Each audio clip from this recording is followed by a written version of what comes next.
Santai sejenak tetua, kita joget bareng Mimin Duo Bolne dulu sebelum ke inti ceritanya.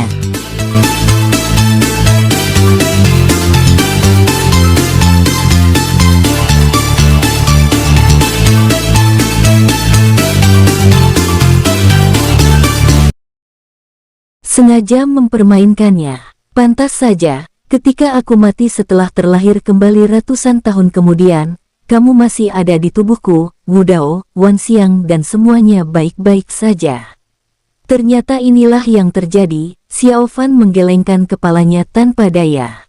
Nak, jangan salahkan aku. Lagi pula, aku tidak tahu apakah kamu akan mati muda atau tidak.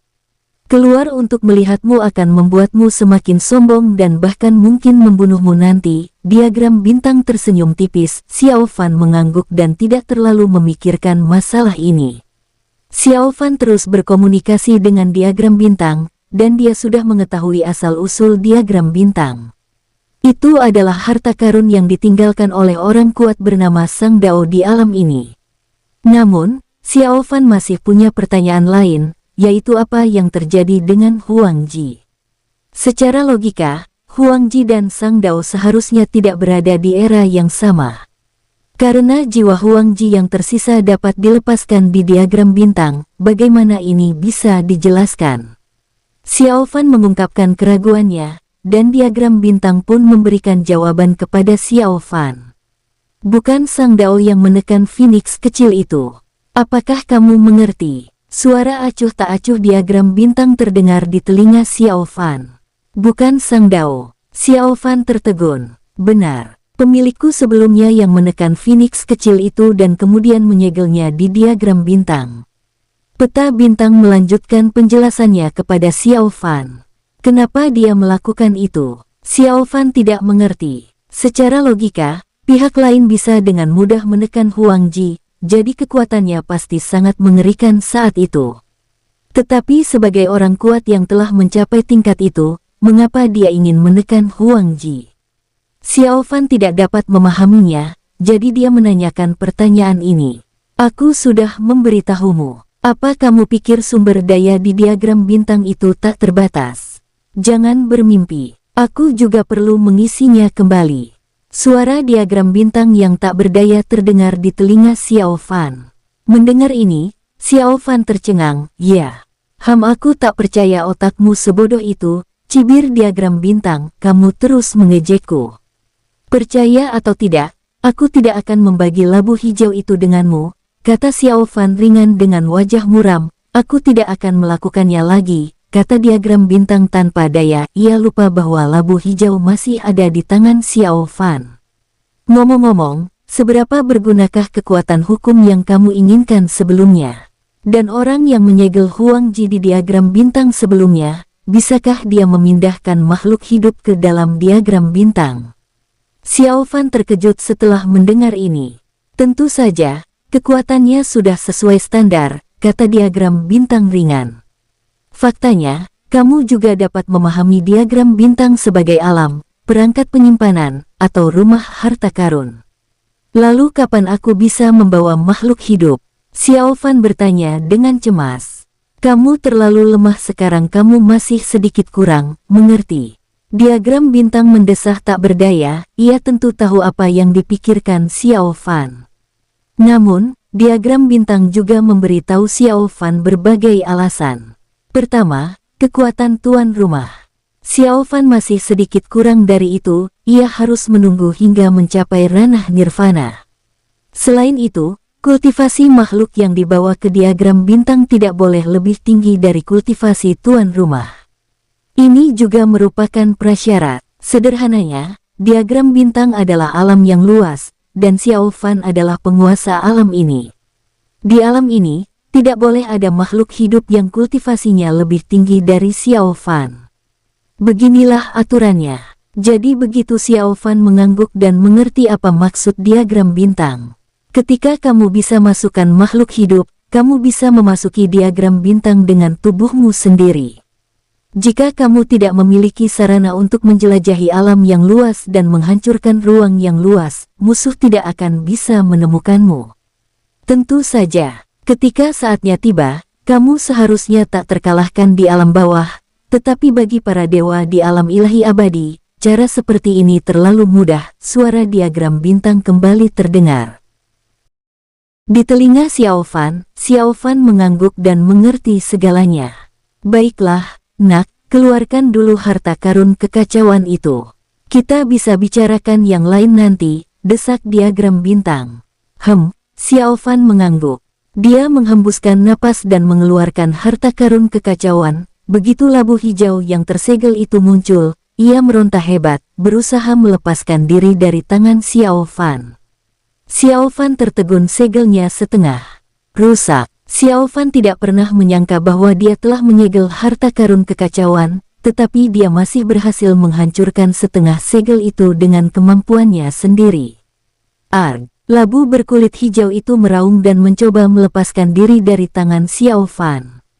Mau pergi? Berhenti bermimpi, Xiao Fan mencibir, lalu melambaikan tangannya. Sebuah kekuatan mengerikan muncul, langsung menekan labu berkulit hijau itu. Namun, labu berkulit hijau itu tak mau menyerah. Kekuatan spiritualnya melonjak, dan rune-rune aneh muncul di permukaannya. Kabut tebal menyebar dari tubuhnya, ia ingin menggunakan tipu daya untuk menutupi pelariannya. Xiao Fan terkejut. Kabut-kabut ini benar-benar korosif dan sangat mengerikan. Berbeda dengan kabut-kabut yang pernah dilihatnya sebelumnya. Bahkan ia sendiri tak tahan. Telapak tangan Xiao Fan membusuk, dan melihat ini, labu hijau pergi melarikan diri. Ini adalah sarana pelarian yang telah dipersiapkan sebelumnya, hanya untuk menunggu saat ini. Selama ia menyerap cukup kekuatan spiritual, ia dapat berubah wujud menjadi tubuh manusia lalu bersembunyi, dan tidak akan pernah ditemukan oleh siapapun. Sial. Ekspresi Xiao Fan berubah drastis, ia menyaksikan labu hijau itu lolos dari hadapannya, dan ia benar-benar hidup sia-sia. Pada saat ini, mau pergi, kekuatan hukum tingkat tinggi turun ke segala arah, dan segala sesuatu di dekatnya berubah dalam sekejap. Apa? Si labu berkulit hijau yang tadinya mengira bisa lolos, terkejut dan tiba-tiba membeku di tempat. Hehehe, berhentilah, suara acuh tak acuh diagram bintang terdengar. Kamu siapa kamu? Labu berkulit hijau itu tak bisa bergerak. Seluruh tubuhnya bergetar, dan ia merasakan hembusan napas yang kuat dan mengerikan. Hehehe, coba lihat baik-baik aku ini. Diagram bintang tersenyum tipis. Kamu juga harta karun kekacauan, tidak, kamu telah mencapai tingkat harta karun surgawi. Suara labu berkulit hijau terdengar sangat terkejut. Hehehe labu kecil, kamu tidak bodoh, kata diagram bintang ringan. Xiao Fan sangat terkejut. Dia tidak menyangka diagram bintang begitu kuat. Ini sialan, bagaimana mungkin ada harta karun surgawi di sini? Labu berkulit hijau itu bergetar sedikit, dan terlihat jelas betapa marahnya dia. Baiklah, labu kecil, patuhlah bekerja samalah denganku dan aku tidak akan menghancurkanmu, kata diagram bintang ringan. Baiklah. Labu hijau itu mendesah tak berdaya. Tidak bijaksana memilih untuk melawan sekarang, dan ia tidak bisa melawan. Anak baik, suara puas diagram bintang datang dari segala arah. Tunggu, bukankah kita sudah sepakat sebelumnya kalau kita akan membagi hasil? Melihat ada yang tidak beres, Xiao Fan buru-buru melangkah maju untuk menghentikannya. Labu kecil, kalau kamu punya barang bagus, berikan saja padanya. Diagram bintang berpikir sejenak dan merasa itu benar. Lagi pula, Xiao Fan berbeda dari para penguasa diagram bintang sebelumnya. Anak ini licik dan rakus. Dia, labu berkulit hijau itu mengeluarkan suara menghina. Hei, labu kecil, apa kamu mencari masalah? Xiao Fan menjadi tidak senang mendengarnya. Hehehe, gatal sekali, pukul saja aku, si labu berkulit hijau mencibir. Xiao Fan. Dalam kemarahannya, Xiao Fan memanggil api iblis Cixiao. Setelah melahap api iblis tulang kuno, kekuatan api iblis Cixiao meningkat lagi. Api langit macam apa ini? Sialan, panas sekali. Nak, hentikan, jangan dibakar, Ark. Teriak labu hijau itu. Karena ditekan oleh diagram bintang, ia tidak bisa bergerak dan hanya bisa dibakar secara pasif. Apakah kamu masih belum yakin? Kata Xiao Fan ringan, kata-katanya penuh dengan penghinaan. Aku menyerah. Terdengar suara labu berkulit hijau menggertakkan giginya. Baiklah, aku memaafkanmu. Xiao Fan tersenyum tipis, menarik kembali api iblis Cik Xiao, dan menyelamatkan nyawa labu kulit hijau. Mulut labu hijau terbuka, dan segala macam harta langka muncul di dalamnya, melayang di depan Xiao Fan. Baiklah, aku akan memberikannya padamu, kata labu berkulit hijau tanpa daya. Hanya itu, terlalu sedikit, tidak cukup. Aku tidak mau barang-barang rongsokan ini, kata Xiao Fan dengan nada tenang, dengan tatapan meremehkan harta karun langka itu. Nak, jangan bertindak terlalu jauh. Ini semua harta karun langka, dan kamu tampak sangat jijik. Apa maksudmu? Seru labu berkulit hijau dengan marah. Hehehe, harta karun surgawi yang baru saja kamu sebutkan itu milikku. Benda apa yang kamu katakan yang belum pernah kulihat? Tanya Xiao Fan ringan, menatap labu berkulit hijau itu dengan ekspresi menghina. Setelah mendengar apa yang dikatakan Xiao Fan, labu berkulit hijau itu terdiam. Untuk sesaat, ia tidak tahu bagaimana membantah. Baiklah, labu kecil, berikan sesuatu yang layak untukku. Kalau tidak, hehe, aku akan mengambilnya sendiri. Xiao Fan tertawa dingin. Kamu bagaimana sikapmu? Labu berkulit hijau menjadi geram ketika mendengar ini. Masih belum puas. Xiao Fan mencibir, mendengar ini, diagram bintang menjadi sangat tertekan, ia tidak bisa menyembunyikannya terlalu lama dan harus bergegas. Baiklah, labu kecil, berikan saja dia 3 untai energi asli, dan kita lupakan saja masalah ini, desak diagram bintang. Xiao Fan tertegun saat mendengar ini dan hendak berkata tidak, 3 helai terlalu sedikit. Tidak, ini tidak mungkin. 3 untai energi asli, yang mengandung energi kekacauan paling murni. Bagaimana mungkin aku memberikannya padanya, bahkan 1 untai pun tidak. Namun saat ini, reaksi labu berkulit hijau sangat kuat, ia memprotes dengan tegas dan tidak mau memberikan energi asli itu kepada Xiao Fan. Mendengar ini, Xiao Fan langsung mengerti bahwa energi asli labu berkulit hijau itu pastilah sesuatu yang baik. Karena itu hal yang baik, dia harus mendapatkannya. Labu kecil, patuhlah, kalau tidak aku akan membakarmu sampai mati, kata Xiao Fan sambil mencibir. Lupakan saja, kamu tahu berapa tahun yang kubutuhkan untuk memadatkan seuntai energi asli? 2 juta tahun. Jika kuberi kamu 3 untai sekaligus, aku bisa gila. Suara marah labu berkulit hijau terdengar. Mendengar ini, Xiao Fan tertegun, matanya berubah menjadi hijau cerah, dan dia menggosok tangannya berulang kali. Cepat, berikan padaku, cukup bagus, aku tidak mencuri semuanya. Melihat Xiao Fan seperti ini, labu berkulit hijau ingin sekali mengulitinya hidup-hidup, ia hanya menyesal tidak cukup kuat untuk menghadapi Xiao Fan. Pada saat ini, diagram bintang juga mendesak. Cepat dan berikan energi asal, jangan terlalu banyak bicara. Duar, duar. Suara diagram bintang disertai dengan kemarahan, dan pada saat yang sama, tekanan yang lebih mengerikan muncul dari segala arah, menekan labu berkulit hijau. Aku akan memberikannya. Labu berkulit hijau itu mengeluarkan suara gertakan.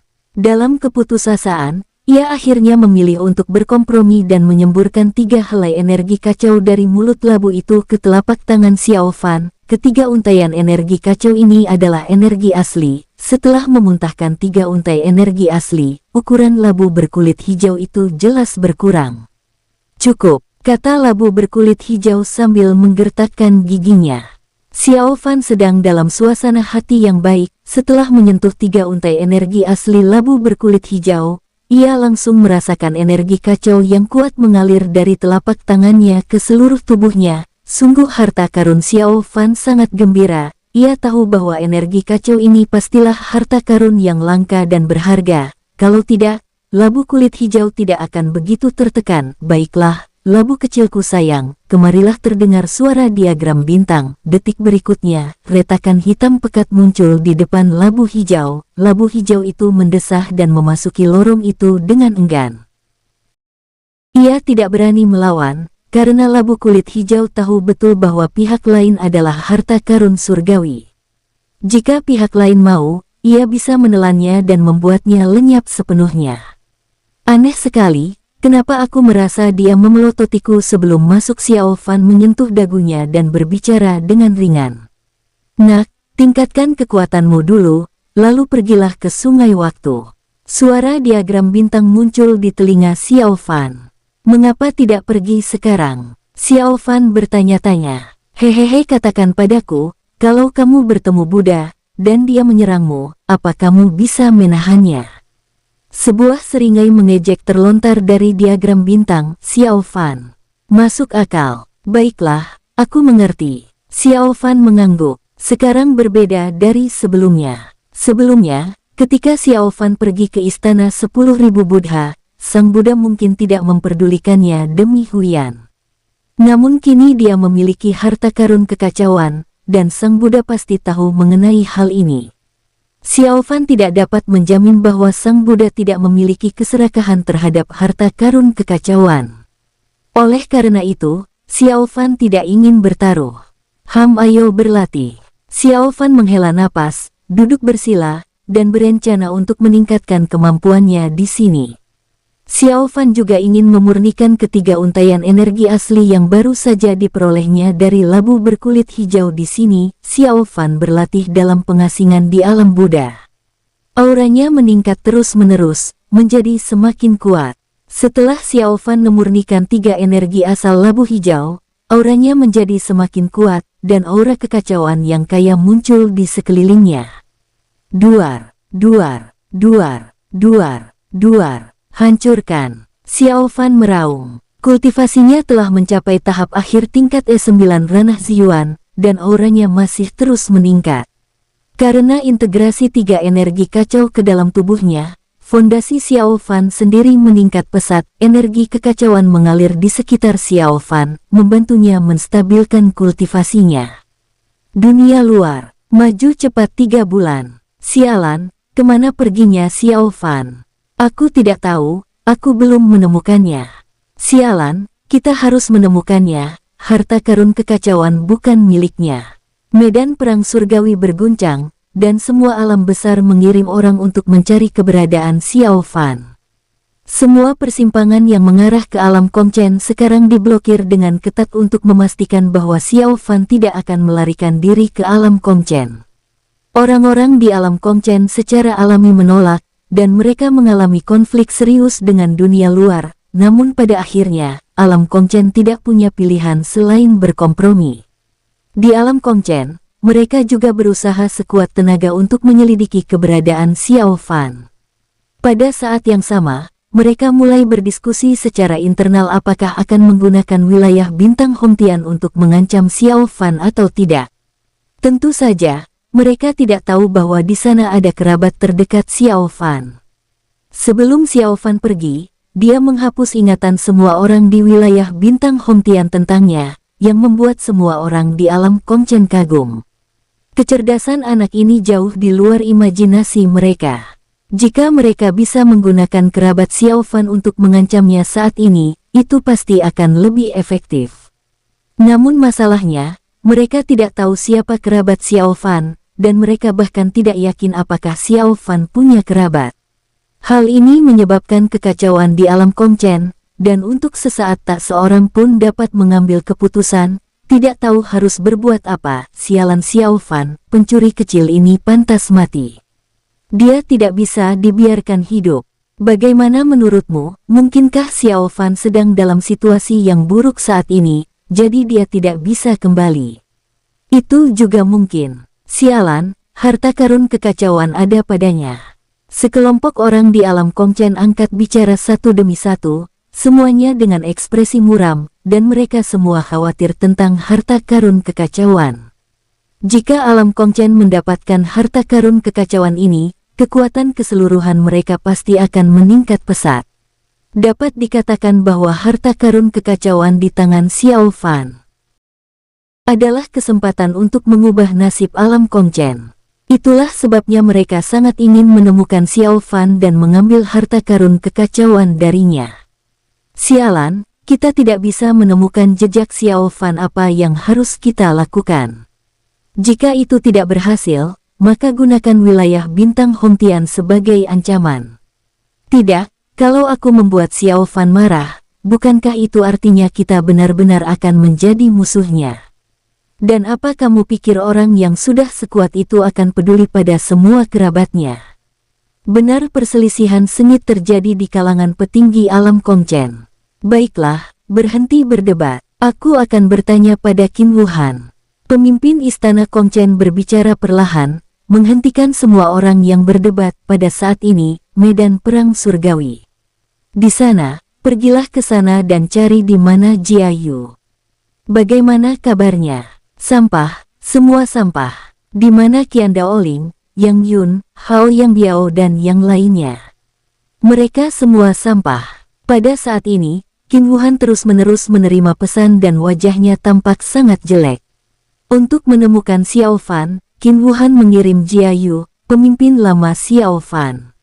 Lagi pula, dia dan Xiao Fan pernah berhubungan sebelumnya. Dan jika Xiao Fan mengubah penampilannya, Jia Yu masih punya kesempatan untuk mengenalinya. Tidak hanya Jia Yu, tetapi juga Qian Daoling, Yang Yun, Hou Yang Biao dan orang lain yang bergabung di medan perang surgawi dari wilayah bintang Hongtian juga dikirim untuk berpartisipasi dalam misi menemukan Xiao Fan. Lagi pula, mereka adalah prioritas utama. Yang Yun, Hou Yang Biao dan lainnya tidak pernah bermimpi bahwa suatu hari mereka akan dihargai, dan tujuan mereka adalah menemukan Xiao Fan. Sangat disayangkan mereka tidak menemukan petunjuk apapun tentang Xiao Fan, seolah-olah Xiao Fan menghilang di telan bumi dan tidak ada yang tahu di mana dia berada. Demikian pula, alam lain kini tengah memutar otak untuk menemukan Xiao Fan. Alam naga ilahi bahkan membangunkan Si Yun dari tempat pengasingannya dan memintanya untuk datang ke medan perang surgawi untuk mencari Xiao Fan. Di sisi lain alam Phoenix Langit, pemimpin istana secara pribadi keluar. Wanita yang diinginkannya diculik oleh Xiao Fan. Harta karun kekacauan yang diinginkannya direnggut oleh Xiao Fan. Siapakah yang dapat memahami kemarahan pemimpin istana Phoenix Langit? Xiao Fan ini terlalu menakutkan. Saat itu, Lei Yao sedang berjalan dengan tenang di medan perang surgawi. Ia terkejut melihat sekelompok orang kuat sedang mencari Xiao Fan.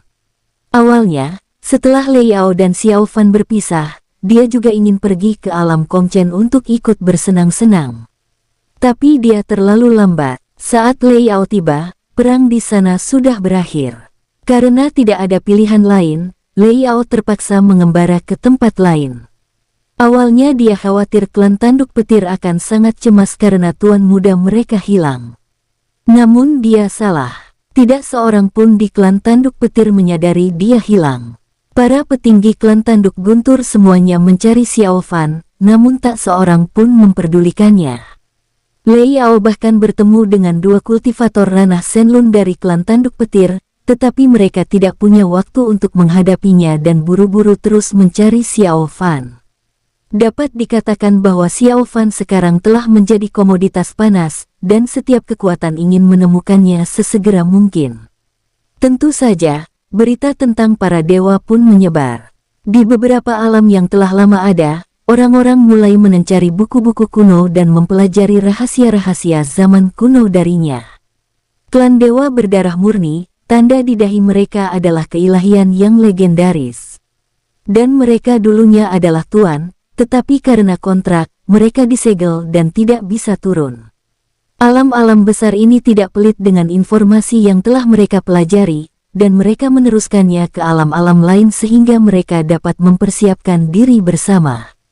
Meskipun mereka tidak berdamai satu sama lain di langit dan bumi, tetapi jika kekuatan eksternal menjadi musuh, maka mereka adalah sekutu di garis depan yang sama.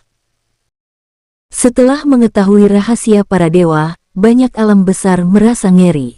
Mereka tidak pernah menyangka hal seperti itu akan terjadi. Para dewa sebenarnya memiliki identitas semacam ini. Namun, karena berbagai alasan dan kekhawatiran, serta situasi Xiao Fan saat ini, mereka tidak punya waktu untuk berdebat tentang klan dewa. Sebelumnya, ketika para dewa berada di celah, para dewa Ewa berdarah murni mengambil tindakan, yang juga menyebabkan ketidakpuasan di antara kekuatan besar yang tak terhitung jumlahnya. Masalah ini akan meledak setelah mereka menemukan Xiao Fan, dan mereka pasti tidak akan melepaskannya bersama klan dewa. Tanpa mereka sadari, Xiao Fan yang mereka cari tidak berada di medan perang surgawi, melainkan diam-diam bersembunyi di alam Buddha. Dengan cara ini, setahun berlalu, jumlah orang yang mencari Xiao Fan tidak berkurang, dan mereka masih tidak menemukan jejak Xiao Fan. Pada saat ini, beberapa alam besar perlahan-lahan mengubah target mereka, berpikir bahwa Xiao Fan mungkin telah melarikan diri dan pasti bersembunyi di alam besar tertentu. Mereka semua pergi ke alam mereka sendiri untuk mencarinya. Jika mereka dapat menemukan Xiao Fan, mereka akan kaya. Alam Buddha, hancurkan. Xiao Fan meraung keras, auranya yang mengerikan bergetar, energi kekacauan meledak, dan suara gemuruh yang memekakkan telinga meledak di tempat Xiao Fan mengasingkan diri. Kalau bukan karena formasi dan penghalang yang didirikan oleh Wan Xiang, mungkin alam Buddha akan sangat terguncang. Pada saat ini, Xiao Fan juga berhasil mencapai ranah Jingtian. Kekuatannya telah mengalami perubahan drastis. Inikah ranah Jingtian, gumam Xiao Fan sambil menghela napas. Ia tidak pergi, melainkan memilih untuk melanjutkan mengasingkan diri. Dalam sekejap, 10 tahun telah berlalu. Medan perang surgawi terguncang, dan semua alam besar membalikkan alam mereka, tetapi sayangnya tidak ada jejak Xiao Fan yang ditemukan. Mereka sangat tertekan dengan hal ini. Semua orang tahu Xiao Fan pandai menyembunyikan identitasnya. Jika mereka tidak punya cara khusus untuk mengidentifikasinya, mereka tidak akan bisa menemukan Xiao Fan sama sekali. Sialan, kemana perginya? Xiao Fan, sialan, pergi dan interogasi alam Kongchen. Ayo pergi untuk menanyakan Xiao Fan. Dalam 10 tahun terakhir, mereka tidak dapat menemukan Xiao Fan, dan melampiaskan amarahnya pada alam Kongchen. Sayangnya, bahkan alam Kongchen tidak tahu di mana Xiao Fan berada. Pasukan ini tidak berani menyinggung alam Kongchen terlalu jauh. Lagi pula, Xiao Fan juga berasal dari alam Kongchen. Meskipun hubungannya dengan alam Kongchen tidak baik, bagaimanapun juga, dia tetaplah salah satu dari mereka. Di antara mereka, alam Buddha juga melakukan pencarian besar-besaran, tetapi tidak ada jejak Xiao Fan yang ditemukan. Xiao Fan sekarang bersembunyi di alam Buddha, dan kultivasinya juga telah meningkat pesat. Sekarang, Xiao Fan telah mencapai tahap awal tingkat ketiga ranah Jingtian. Hampir, Xiao Fan perlahan membuka matanya, aura di tubuhnya sangat terkendali, mencapai tingkat yang mencengangkan. Sekarang, jika Xiao Fan bertemu dengan para dewa berdarah murni itu, dia juga akan bisa bertarung. Xiao Fan menghembuskan napas, dan kekuatan spiritual dahsyat yang mengalir melalui tubuhnya berangsur-angsur stabil. Dia perlahan berdiri dan melihat sekelilingnya, menggerakkan tubuhnya sedikit, dan merasakan kekuatannya saat ini. Sangat kuat, benar-benar berbeda dari sebelumnya. Xiao Fan berbicara dengan tenang dan tak kuasa menahan senyum. Dengan kekuatannya saat ini, ia akhirnya bisa melindungi dirinya sendiri. Karena terobosan sebelumnya dalam tanah, daerah sekelilingnya telah hancur menjadi reruntuhan. Xiao Fan mengembuskan napas, berubah menjadi aliran cahaya, dan meninggalkan tempat pengasingannya. Setelah tiba di dunia luar, Xiao Fan memperluas kekuatan jiwanya dan merasakan aura di dekatnya. Baiklah, sekarang bisakah kamu memberitahuku cara menemukan sungai waktu? Xiao Fan berkomunikasi dengan diagram bintang dan bertanya bagaimana cara menemukan sungai panjang waktu. Carilah temanmu, pinta diagram bintang dengan ringan. Maksudmu Huyan? Xiao Fan tertegun. Kenapa? Xiao Fan tampak bingung. Bodoh, dia bisa memanggil sungai waktu sebelumnya, dan dia pasti bisa melakukannya sekarang. Kamu cari saja dia, jadi aku tidak perlu muncul, yang pasti akan menimbulkan masalah yang tidak perlu, kata diagram bintang dengan tidak sabar. Ya baiklah. Xiao Fan mengangguk tak berdaya, ia tidak tahu harus berkata apa tentang peta bintang. Lagi pula, itu sedikit penipuan. Xiao Fan menghela napas dan berlari menuju istana 10.000 Buddha. Sekarang, kecepatan Xiao Fan sangat cepat, dan dia memiliki kemampuan untuk menahan cahaya suci alam Buddha dan tidak akan terkontaminasi oleh cahaya Buddha. Ngomong-ngomong, Zihai masih bersamaku, gumam Xiao Fan. Berencana untuk melepaskan Zihai jika dia punya kesempatan nanti. Tak lama kemudian, Xiao Fan tiba di dekat istana 10.000 Buddha. Xiao Fan tinggal di dekat istana 10.000 Buddha, menunggu para biksu masuk. Setelah menunggu setengah hari, akhirnya ia menemukan seorang biksu yang bertindak sendirian dan ingin memasuki istana 10.000 Buddha. Nasib orang ini bisa dibayangkan, ia ditekan oleh Xiao Fan tanpa disadari, dan berubah wujud menjadi orang ini. Xiao Fan kemudian memasuki istana 10.000 Buddha secara terang-terangan. Jika sebelumnya, saat Xiao Fan memasuki istana 10.000 Buddha, dia mungkin telah ditemukan oleh Buddha, tetapi Xiao Fan, yang telah mencapai tingkat ketiga ranah Jingtian, sudah memenuhi syarat untuk melawan Buddha, jadi Buddha tidak mendeteksi aura Xiao Fan. Setelah memasuki istana, Xiao Fan tampak acuh tak acuh dan langsung menuju ke tempat Huyan berada. Xiao Fan pernah ke sana sebelumnya, dan rutenya sudah ia hafal. Tanpa mengambil jalan memutar, Xiao Fan segera tiba di aula samping tempat Huyan sebelumnya berada. Tetap saja, gumam Xiao Fan, lalu pergi ke aula samping tempat ia pernah melihat Huyan sebelumnya. Ia merasakan sisa aura Huyan di dalamnya, tetapi Huyan sudah tidak ada di sana. Dilihat dari situasi saat ini, Huyan seharusnya telah dibebaskan oleh Sang Buddha, tetapi Xiao Fan tidak yakin bagaimana situasinya saat ini. Tunggu sebentar, Xiao Fan menghela napas dan berdiri diam di luar kediaman Huyan. Waktu berlalu sedikit demi sedikit, setengah hari kemudian, ekspresi Xiao Fan berseri-seri karena kegembiraan saat ia akhirnya merasakan napas Huyan mendekat. Setelah beberapa saat, Huyan dan Aoli tiba di dekat kediaman mereka. Kamu siapa? Huyan tertegun. Tepat setelah ia tiba di dekatnya, sebuah sosok tiba-tiba muncul dari dekat.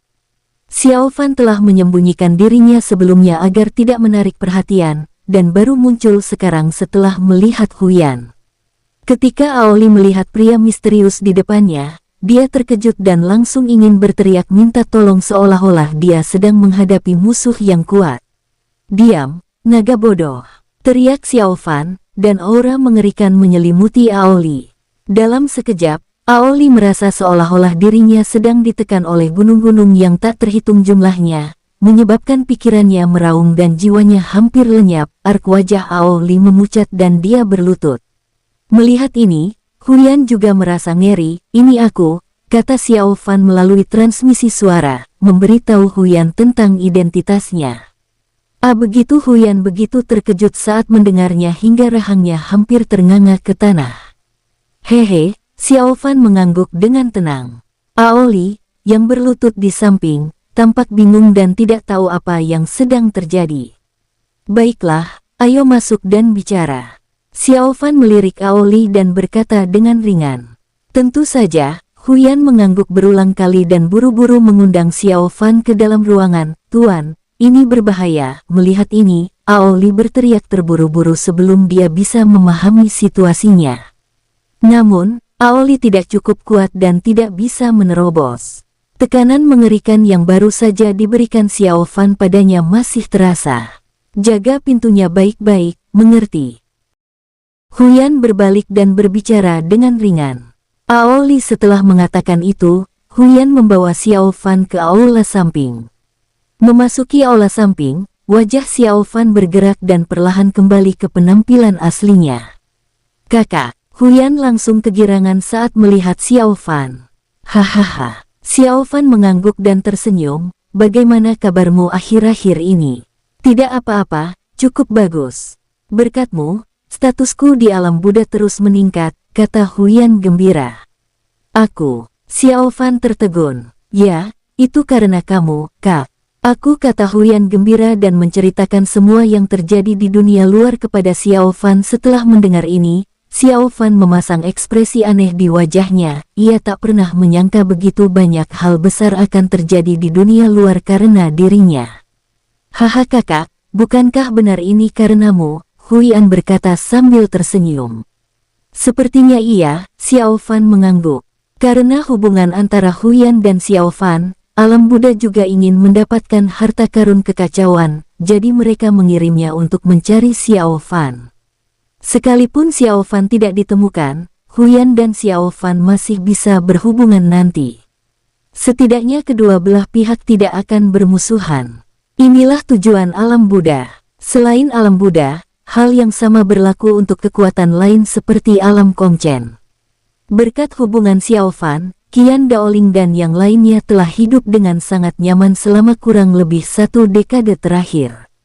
Bahkan Long Yong, Si Yun, Long Yi dan orang-orang lain dari Alanem Naga Ilahi yang berhubungan dengan Xiao Fan, tidak pernah meninggalkan medan perang surgawi dan bertanggung jawab untuk mencari jejak Xiao Fan. Meskipun lebih dari 1 dekade telah berlalu, keserakahan mereka terhadap harta karun kekacauan tidak berkurang sedikit pun. Kakak, kemana saja kamu akhir-akhir ini? Tanya Huyan penasaran. Aku selalu berada di alam Buddha, kata Xiao Fan sambil tersenyum.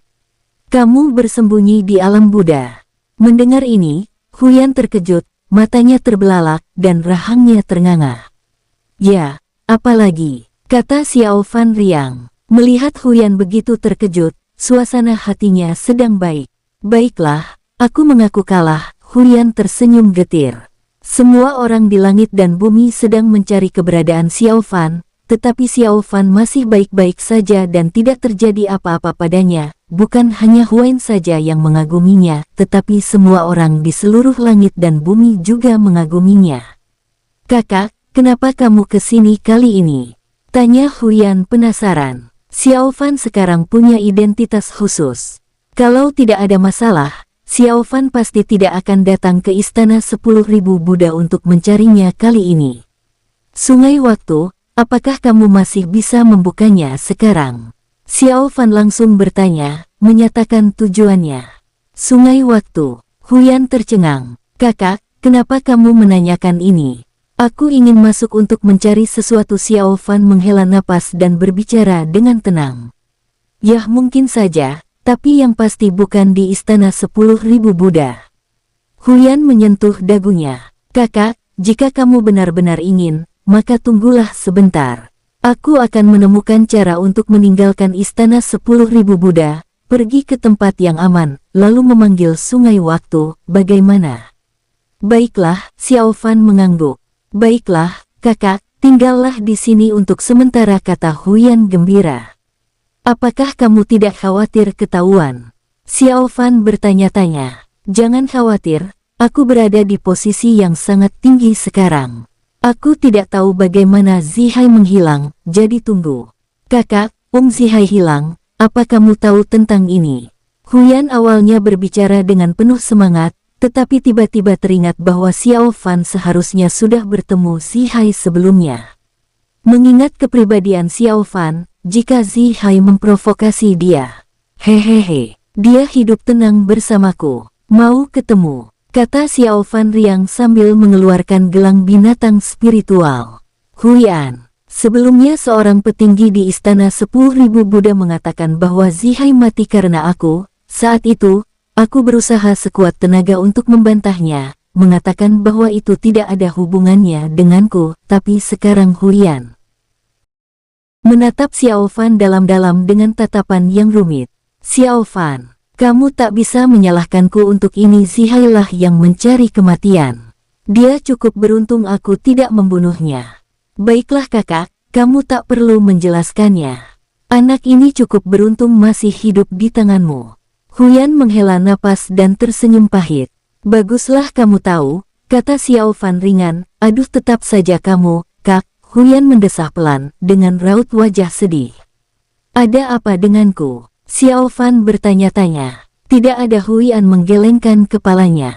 Setelah itu, Xiao Fan tinggal di kediaman Huyan, dan Aoli berjaga di luar pintu setiap hari. Sampai sekarang Aoli masih belum tahu siapa saja yang ada di dalam. Dia menghabiskan setiap hari dalam kebingungan, selalu merasa bahwa pria itu tampak sangat familiar, tetapi dia tidak dapat mengingat siapa dia. Aneh mengapa dia terasa begitu familiar, gumam Aoli dengan ekspresi aneh di wajahnya.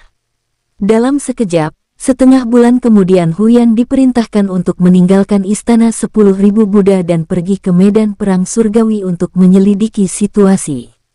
Saat ini, apapun yang berhubungan dengan Xiao Fan dan harta karun kekacauan adalah masalah besar. Sekarang semua orang di alam Buddha bersikap sopan kepada Huyan. Seiring berjalannya waktu, kemungkinan Xiao Fan akan memurnikan harta karun kekacauan menjadi semakin mengerikan. Jika Xiao Fan benar-benar memurnikan harta karun kekacauan, bisa dibayangkan status Huyan di masa depan. Pada saat ini, Xiao Fan telah menemani Huyan dan diam-diam meninggalkan istana 10.000 Buddha.